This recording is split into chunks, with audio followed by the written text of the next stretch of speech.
Yo, what's going on, everybody? What is going on? Uh, hear the music going on? Another week, another show. Yes, it is this time it is time again for Black Box Beat. Welcome, everybody. I'm Kang. I'm Maria. And I'm Hells. Well, let's get right to it. It's been a busy couple of weeks. We're, in the full swing of ER season. We've had some of the largest companies report already. We've got two of our major ones reporting tomorrow, Amazon and Apple. This afternoon, we will cover several ERs, Etsy, FSLY, MGM. You see the screen up there. We're going to cover a lot of these after hours. What else is going on? We had the Fitch downgrade yesterday. We're still talking about AI. Is this a boom or a bubble? Flow is just a crap show. And yeah, what do y'all have? I got So I saw Fitch. something. I'll let you I, go I was ahead. about You to go say. first, Kang, please. I was about to say I saw something clever where it was talking about people got Fitch slapped. I thought that was pretty funny. You know what? I just think though it's I don't know if it means too much. I really see the Fitch is like the smallest of the rating agencies. S&P or Moody's would really be a bigger headline. So I don't really see this as much. We really needed a healthy little pullback. I mean, we were down like what 1.3% on SPX, nothing major, and there really wasn't any kind of panic in the markets today. It was really a very orderly drawdown. So I don't know. I don't really see this as much. Yeah, I think you're right. Well, I don't see it as much. But what I do know is this: I do know that the Fed couldn't bring down the market. I know that. I know that data could not bring down the market. That didn't bring it down. I know earnings couldn't bring down the market. But I do know, like you said, I don't want to say obscure, but a company named Fitch can come in and say some shenanigans towards the end of the day and create one of the biggest drawdowns we've seen, at least in tech, over the last several weeks, months, which was really to me one of those things just like, how dopey is this? How ridiculous is this that nothing can crack the market other than Fitch? Fitch. Fitch is going to crack the market. When at the same time they released like I know it was a JPM, they had an upgrade price targeted upgraded on Apple to like 235 that normally would have set the queues on fire, especially on the back of a really nice AMD ER. But Fitch, before Fitch, AMD was fair value over 120. After Fitch, AMD is under 110. It's like some of this stuff that we see within the market and the positioning, if you will, and the games that are played. Fitch. That's all I have to say. Nobody likes Fitch. Nobody cares about Fitch. Even Jamie Dimon said Fitch is stupid. So there. Please continue. I agree. I agree with both of you. It's not. I don't really think it was a big deal, as big of a deal as people wanted to make it. Let's get through a couple of these earnings, at least the ones that are already out. The first one is Qualcomm. Qualcomm reported Q3 adjusted EPS at $1.87, consensus $1.81. Q3 revenue 8.45 billion on a consensus of 8.51 billion. So that is a miss on revenue for Qualcomm.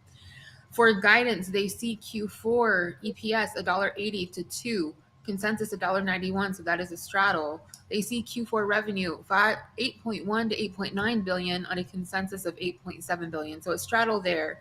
So that is Qualcomm. What else do we have out? We also have, let's see if we can get some run. So Qualcomm is that first one. Does anyone know if Qualcomm is up or down? I actually have not had a chance to look. Qualcomm is down, probably on that guidance, huh?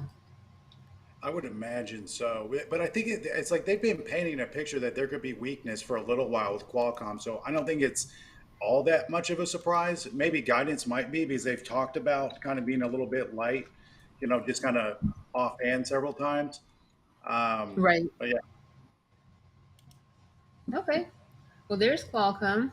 Let me also check and see what we have here.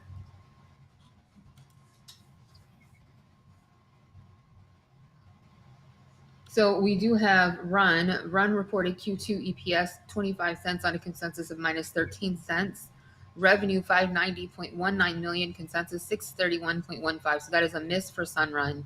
So they did miss, although they are up after hours. I don't have guidance on them just yet, but they're up on a miss apparently.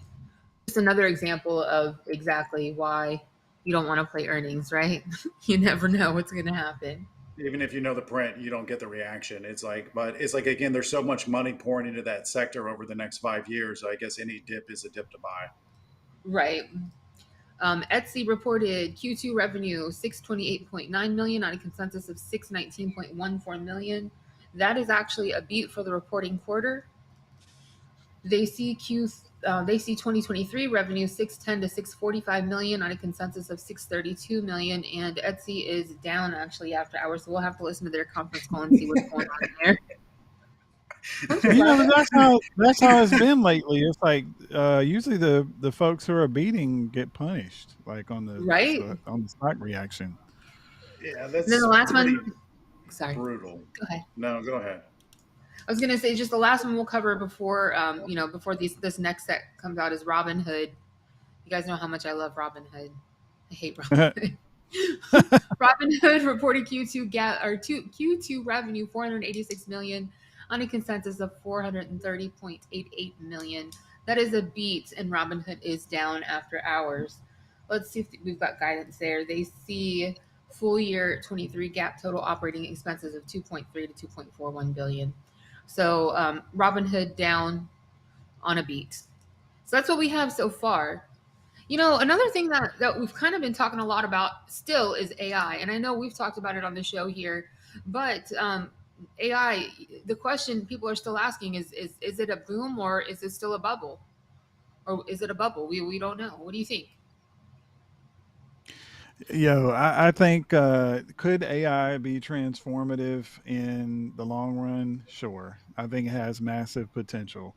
But for a stock to run crazy, like, oh yeah, we're looking at this large language model and we're just developing it so that it can find out if you want two pizzas instead of three. Like, I mean, come on, man. Like right now, I just think it's a little bit. It's just for at least the short term. I think we're in a bit of a mania, but long term definitely has a lot of potential.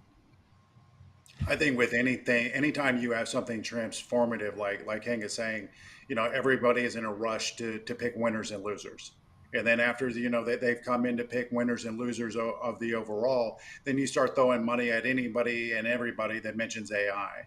It's like I think that the winners will definitely be there, and they're going to show the ability to really monetize the new technology and monetize this new wave.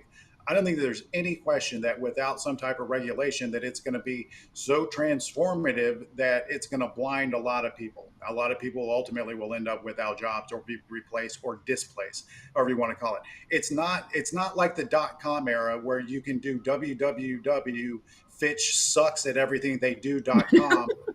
And somebody gives you $80 million, and it's been like, okay, fitchsucks.com, we got a winner till forever. It's not the same thing. It's like there is real application with AI. It will be a moneymaker for years and years to come. The question is, how does it shake out, and how long does it take to really monetize some of these moves and some of the technology that they're pushing?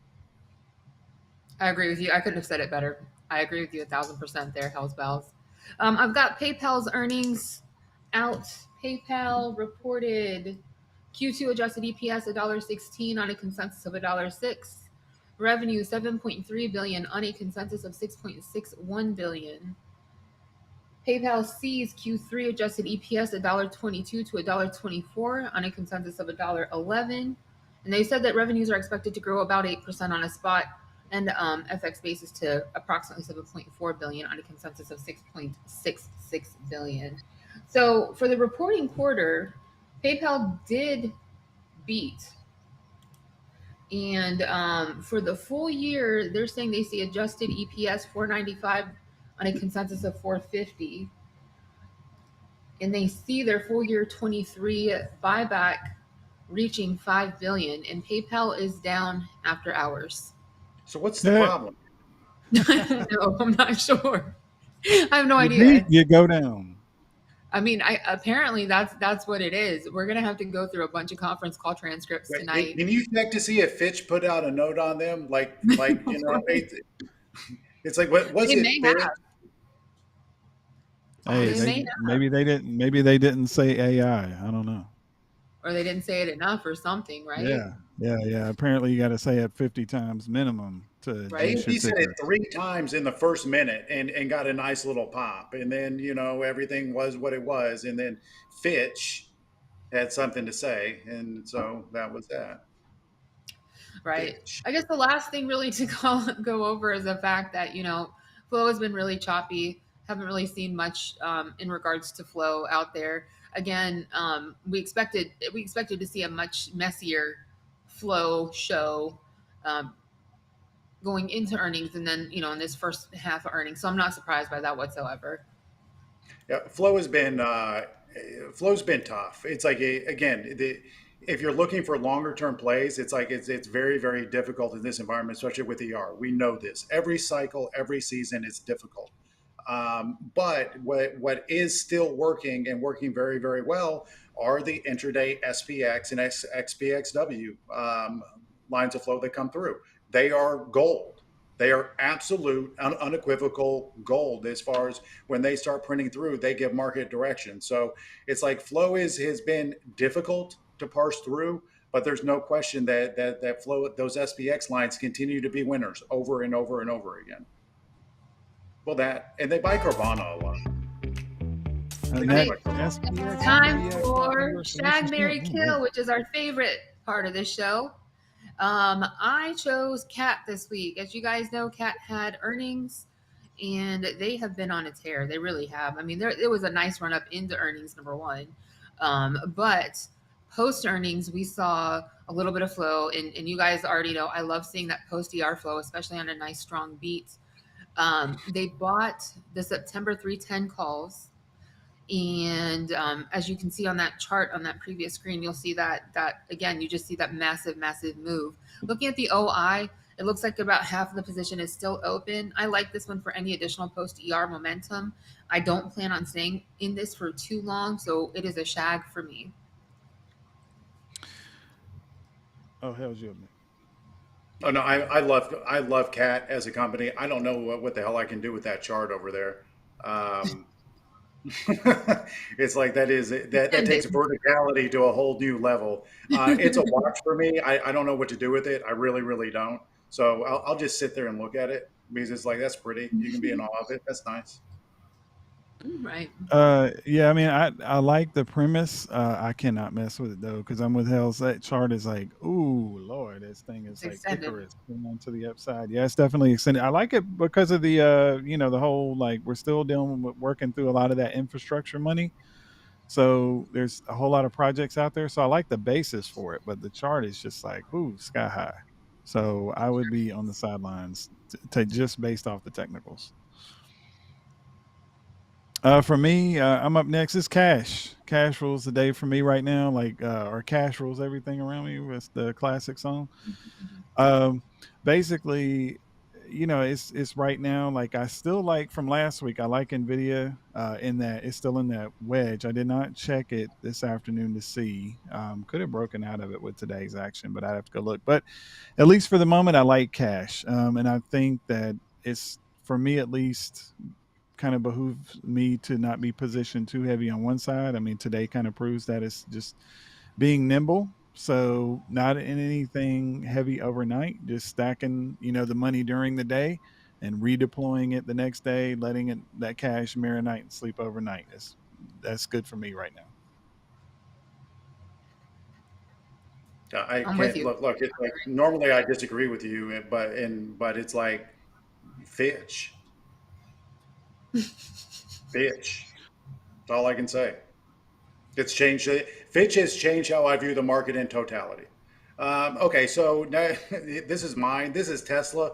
So this is one of these interesting charts. I think it's kind of fun to walk through. You can see that bottom there that it created back, I believe, October, and then we've had this nice little run up. This is a daily chart. Now, it's a kind of to me a chart of two tails. You can see in a lot of ways a potential head and shoulders over there on Tesla on the far right portion of it. But you can also see how it played out in inverse head and shoulders. It rocketed up and is now playing up against previous resistance over here. For me, what I'm looking at, there's an area on Tesla right down around this 240, 245 level that for me is going to be a major buy. And so when we get opportunities like this, which in a lot of ways, maybe Fitch does us a favor as far as coming in and doing what they did, you get a buying opportunity that you can look back on 1 month, 2 months, 3 months down the road and be like, wow, what a buy of a lifetime. In a lot of ways, maybe we can say that about Apple when they report tomorrow.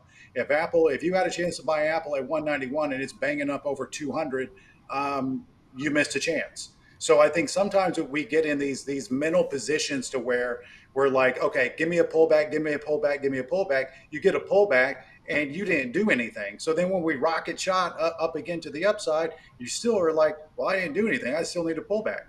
This is an opportunity from a chart standpoint. That 245-ish, 240-ish level on Tesla, for me, is going to be something that I lean into a little bit if it gets there. If it doesn't get there, I'll have to be a little bit more selective. But that zone is one for me that I plan on, quote unquote, marrying.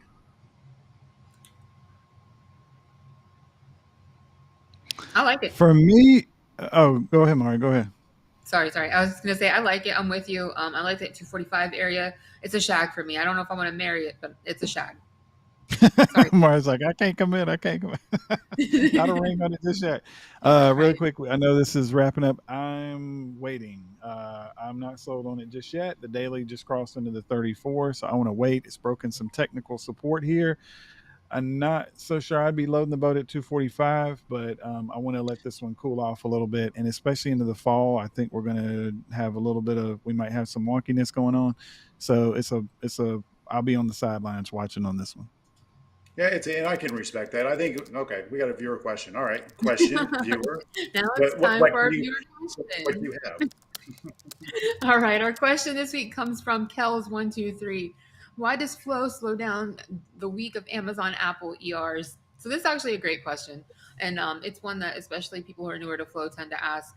So why does flow slow down? And it's not that it necessarily slows down; it just gets really muddy, and that's because there's a lot of people making, they're positioning around the earnings. They're placing bets out there. They're buying lottery tickets. Um, all surrounded around these ERs. So what slows down is quality flow. And that's primarily just because people are excited about the earnings. It's an event, and there are all kinds of people out there that will try to capitalize on it. Although it doesn't typically work very well, but it's simply that's what I would say. Yeah, I think in a lot of ways, and once again, great question. You have to understand, people start buying ER flow weeks and months in advance. So before you ever get to the week of, and we've had a 2 week, 3 week period here to where we've had, a plethora of ERs, it's like those bets have already been placed on the run up. So they're taking things off the table. Maybe they're buying some upside activity. Maybe, like Mario said, we get some YOLO activity here and there. But the bets and the money have already been placed. And it's really a matter of hedging the risk at that point and protecting profits that they've had during the run up. So when you see that slowdown, which creates chop, which BBS flow works so well that when you get choppy flow, you go nowhere, right? So up until today, we've pretty much ping ponged to go nowhere because flow has been so choppy. It's been like, oh, I'm going to buy a call here. I'm going to sell a call there. I'm going to buy a put there. I'm going to put a straddle here. I'm going to do. It's like it's been very messy when you break it down. And again, we can go back to the reason why. It's because all the bets have been placed, and to follow it up with one more item of the ERs that you read off today, the majority of them beat, right, Mario? Yeah, yeah. Give or take, they beat. It seems like the ones that got beat got kicked in the face. So it's like if you're in that sector, if you're in that ticker, even if you get the action right and they beat, you get kicked in the face. Look, Tesla was at 300 the day of VR, right? Now it's trading at 250. So, and they beat, maintain, and guidance. It's like, how does this happen? How does this happen? It happens because when you get a big run, the bets have been placed and they want to rotate money back out. So now we have to look for the opportunities post CR when flow picks up and picks a direction. When I saw this initially, the first thing I thought, and it's kind of off topic for a minute, I was like, "Is this really Hell's burner account?" Because I saw the screen name, and I'm like, "Is this Hell's burner account?" So if I see somebody in the chat and it's like, "I hate King," I'm gonna be like, "That's Hell's." If I see you in there, Kells 123, and you're like, "I hate King," I'm gonna be like, "That's really Hell's." I'm just kidding. But I think that I would go twofold. Kind of zooming out to the macro, I would say like Amazon kind of gives you a twofer, right? The economy is 70% based on consumer spending and the consumer itself. So you kind of find out from their retail business, how much stuff are they selling? Is there how's the consumer feeling? But then you also kind of fill out, the business side, enterprise side, how is AWS? So Amazon, I always kind of look at it, you find out in one ER, how two different sides of the coin are doing. And then Apple, of course, we all know that very consumer focused. We know that services is a key part of their business. Apple is in everything. It's in everybody's retirement accounts. And so it's a bellwether really for how the market is going. And we know that it's been one of the generals that's been leading the market higher this year. So I would think that, folks just kind of tend to, because there's so much that folks are looking at for both of these companies, it's just, positioning. And um, I would say things have kind of slowed down this week, if you're more so concerning this week, just because we've been hitting up against some major technical areas when we really had a dramatic run off of those March lows after those bank failures that we had earlier. So it's pretty much been in a straight line.